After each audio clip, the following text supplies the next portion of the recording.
I'm going to go through and clean this Edelbrock carburetor.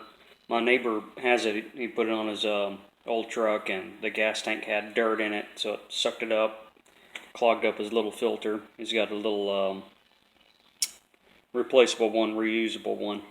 So I'm going to clean all this up real good, blow it out. That way it'll stop flooding. Fuel systems don't like dirt. So if you're working on your old vehicle or something, make sure you drop the tank, clean all the lines out. It doesn't matter if you do fuel injection carbureted. If you got dirt in it, lots of dirt in there, it's just going to clog everything up.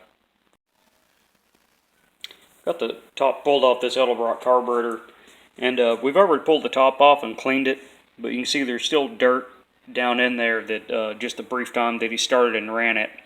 That's how dirty his fuel system is. So what I'm going to do on this, I'm going to get all the old gas out, the little jets down in here. I'm going to blow that out with brake clean and then air. So there's 4 of them, 2 on each side. These are the primaries we're looking at here, and the secondaries open up right there. The other thing, I'm going to pull the venturis out, which are these right here. Do the same thing, just air hose them out good, brake clean them. This is the accelerator pump right here, so that gives a good initial burst of fuel whenever the throttle's just tipped in to overcome that just big gulp of air that goes into the engine. So that's how that works. So I'll get all that cleaned out. One of the other things on the top part is there's a little metal screen in there. If I can get some focus.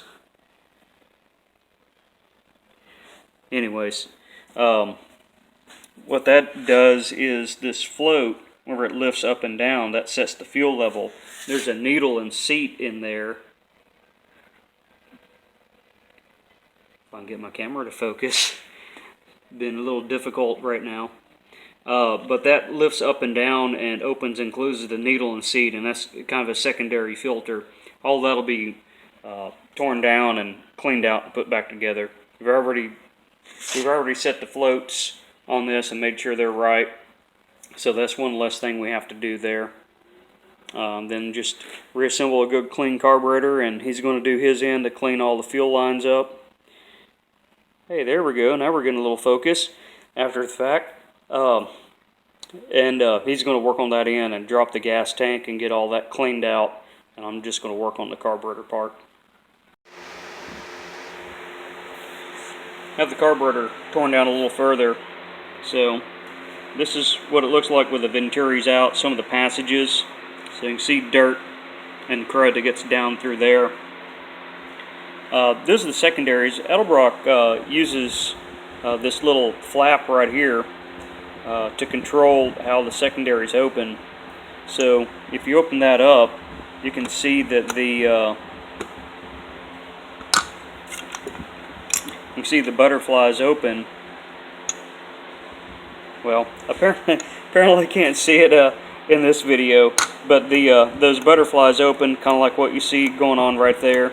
The secondaries open, and if you don't have enough mass airflow, it has to basically push this down against these weights before you actually get airflow going through the secondaries. Holley does that by vacuum secondary. It's doing the same thing, just 2 different methods of doing that.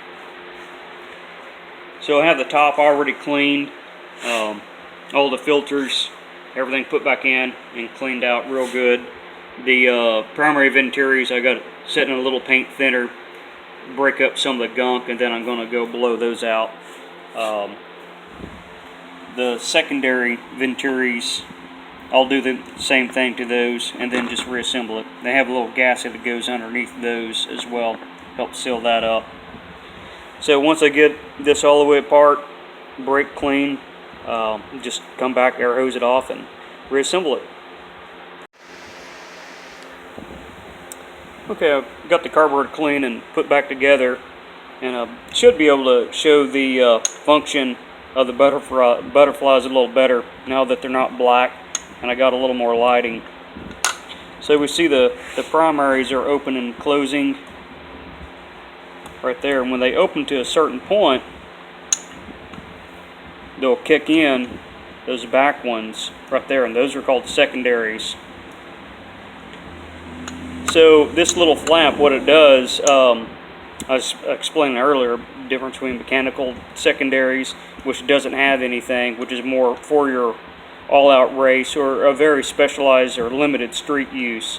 This kind of buffers that a little bit so that you don't just get a big gulp of air.